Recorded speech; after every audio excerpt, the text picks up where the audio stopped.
Sha Wujing is the stability of the team. In any organization, if everyone were like Sun Wukong, the team would collapse from internal conflict. If everyone were like Tang Monk, the team might starve. A person like Sha Wujing, obedient, practical, steady, and uncomplaining, is often the foundation that allows an organization to keep moving. Understanding the mysterious East, interpreting the timeless classics. Behind myths, legends, and ancient stories lies a real world shaped by power, desire, fate, and human nature. Chapter 2: The Chain Beneath Freedom. To understand the mysterious East, we must first listen to its oldest stories. Today, we begin with a strange truth in Journey to the West. Sometimes, the moment a person is released from one prison, he enters another. When Tang Monk passes Five Elements Mountain, he removes the sacred six-syllable mantra left by the Buddha. The paper is thin and light. But for Sun Wukong, it is the final weight that has held the mountain in place for 500 years. It represents the binding power of Buddhist law. Then, with a sound that seems to split heaven and earth, Five Elements Mountain bursts apart. Sun Wukong is free. But this freedom is not the same as before. This is not a return to disorder. It is not the return of the wild monkey who once stormed heaven and declared himself equal to the highest power in the universe. This time, his rebirth comes with a condition. He kneels before Tang Monk. He bows. He accepts him as his master. This kneeling is not only gratitude for being rescued. It is the creation of a psychological contract. From this moment on, Sun Wukong begins to enter a new order. He is no longer a lone warrior. He is no longer fighting only for his own pride, anger, or personal justice. He is now the protector of a team, walking toward a much larger goal, the journey to the West, to retrieve the sacred scriptures. This transformation is painful. But it also marks the beginning of Sun Wukong's change from a destroyer into a builder. What he puts on is not merely an ordinary-looking cap. It is a sacred chain. After escaping from the mountain, Wukong believes that the sky is wide again, and that freedom has finally returned to him. But very soon, he discovers the real price of this new life. To be free again, he must accept a new form of restraint. This chapter is one of the key turning points in Journey to the West. The story begins to move away from individual heroism and towards something much harder. Team discipline. The first conflict after Wukong joins Tang Monk comes from their completely different understanding of violence. On the road, they encounter 6 bandits. In the deeper symbolic reading of the novel, these 6 bandits can be understood as the 6 roots of human perception: eyes, ears, nose, tongue, body, and mind. To Sun Wukong, they are criminals. The solution is simple. He raises his staff and kills them all. But Tang Monk is the embodiment of compassion. When he sees what Wukong has done, he begins to lecture him again and again. To Tang Monk, killing is a moral failure. To Wukong, hesitation before evil is weakness. This is the first major conflict between them. Sun Wukong has never lived under this kind of criticism. In his old world, if someone opposed him, he defeated them. If someone insulted him, he struck back. If something blocked his path, he smashed it.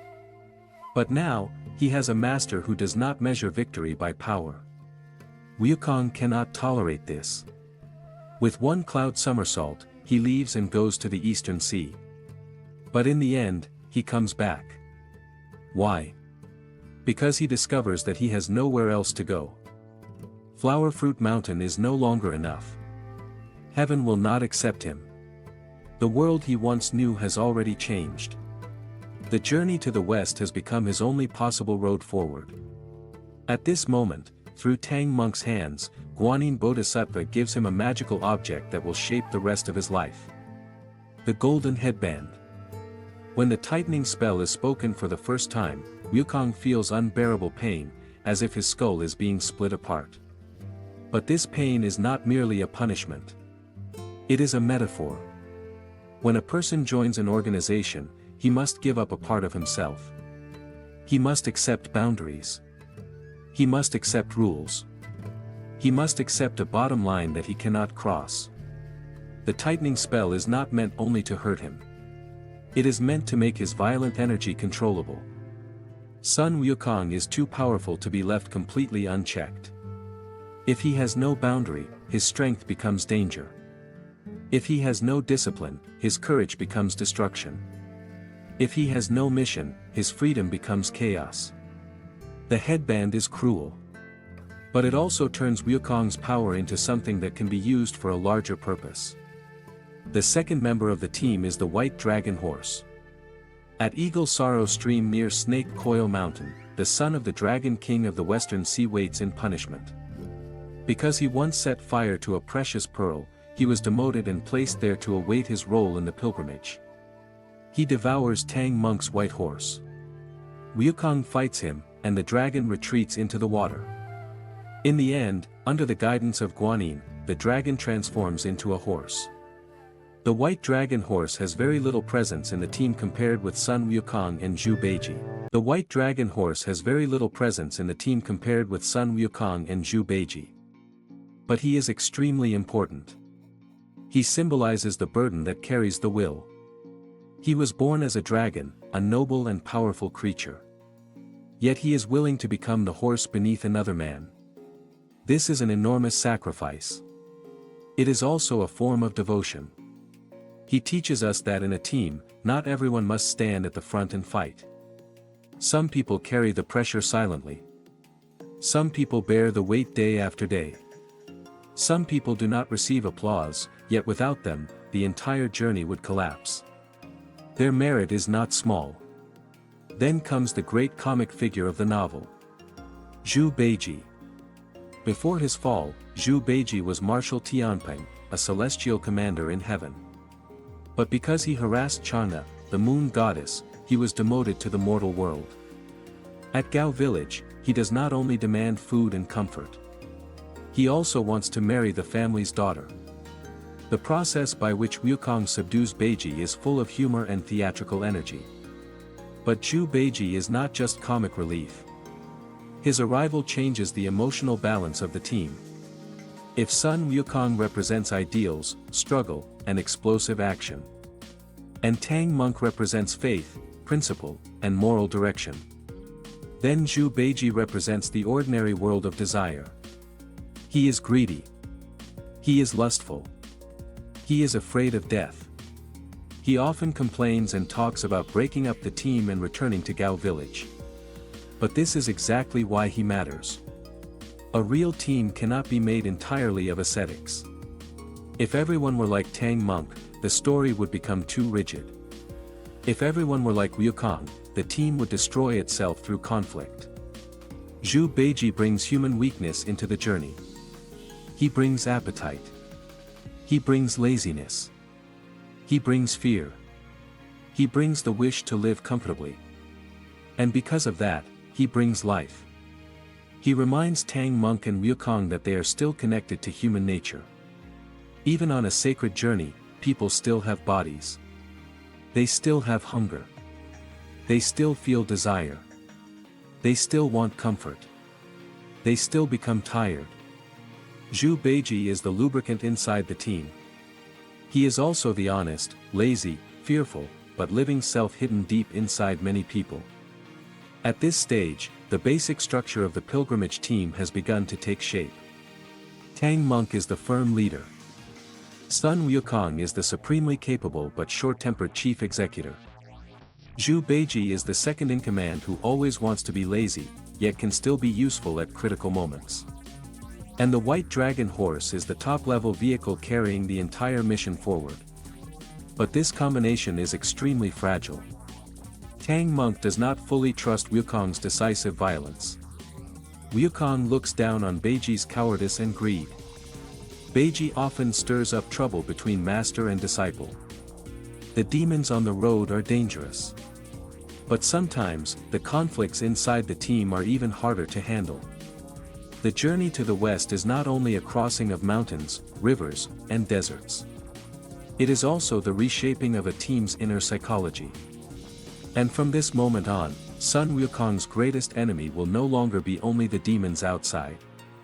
It will also be the conflict between power and discipline, freedom and restraint, ego and mission. They must learn how to search for trust inside distrust, and how to reach agreement inside disagreement. As the team continues westward, they arrive at the 800-li flowing sands river, a place so dangerous that even a goose feather cannot float across it. Here, the final core member of the pilgrimage team takes his place. Sha Wujing joins them. From this point on, the 5 members of the journey to the west are finally complete. Through Sha Wujing's arrival, we can begin to understand one of the most enduring organizational models hidden inside this ancient story. Sha Wujing was once the curtain-lifting general in heaven.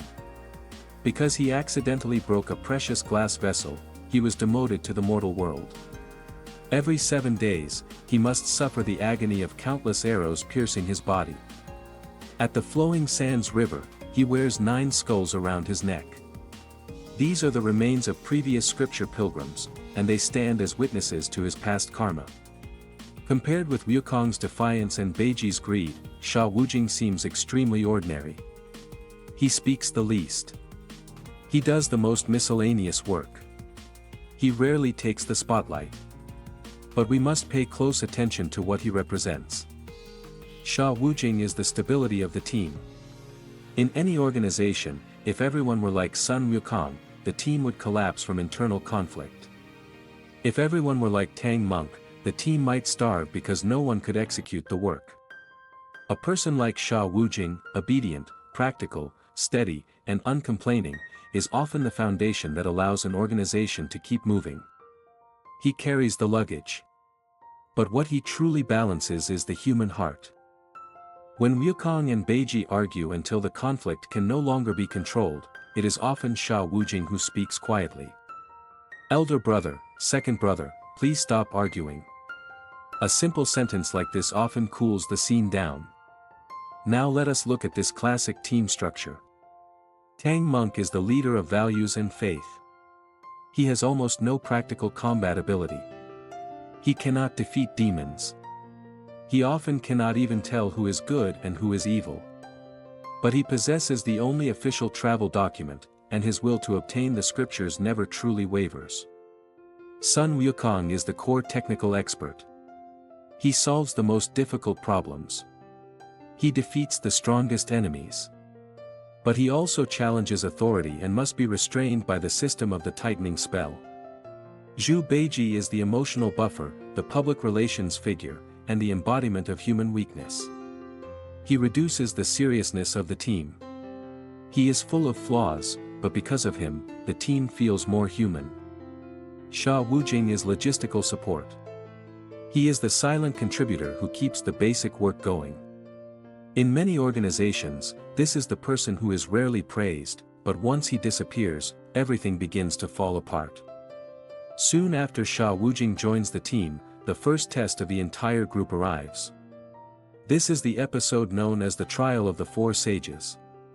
Guanyin, Samantabhadra, Manjushri, and the Old Mother of Mountly descend to the mortal world. They transform themselves into a wealthy mother and her daughters, offering marriage and comfort to the pilgrims. On the surface, this looks like a strange and humorous temptation. But at a deeper level, it is a sudden audit of the team's soul. The result is revealing. Tang Monk struggles inwardly, but his moral boundary remains stable. Wukong, with his fiery eyes and golden pupils, has already seen through the illusion. He watches almost like an amused observer. Sha Wujing remains firm. His heart is focused on protecting his master. Only Zhu Beiji loses himself. He is seduced by beauty, wealth, property, and the fantasy of an easy life. In the end, he is hung from a tree and humiliated. The deeper meaning of this episode is clear. Desire is the first killer of teamwork. The so-called meditative heart is not an abstract religious idea. It is the ability to remain focused on the goal. If members of a team are distracted halfway by comfort, money, beauty, land, or status, then the team is already close to breaking apart. From the flowing sands river onward, the level of the demons changes noticeably. Earlier demons are often more like wild spirits from mountains and forests. But later demons begin to have powerful backgrounds. Some are mounts of gods. Some are celestial attendants. Some possess magical treasures connected to heaven. This means that the journey to the scriptures is no longer only a test of physical strength. It now involves a complicated network of relationships. Wukong must learn that not every problem can be solved with the iron staff. Sometimes, a demon cannot simply be beaten to death. Sometimes, you must know whose servant it is, which deity protects it, and which higher power must be asked to take it back. In other words, Wukong must learn to use connections as well as force. This also means that the team's early period of adjustment has officially ended. Among the many demons in Journey to the West, the White Bone Demon is not one of the strongest. But she is extremely intelligent. She knows very well that she cannot defeat Sun Wukong directly. So she does not attack Wukong's body. She attacks Tang Monk's limitation of perception. She transforms 3 times. First, into a young woman. Then, into an old woman. Finally, into an old man. These 3 forms are not random. They correspond to 3 deep emotional forces in human society: compassion, filial piety, and moral obligation. The White Bone Demon's strategy is simple and terrifying. She uses your kindness to hijack your judgment.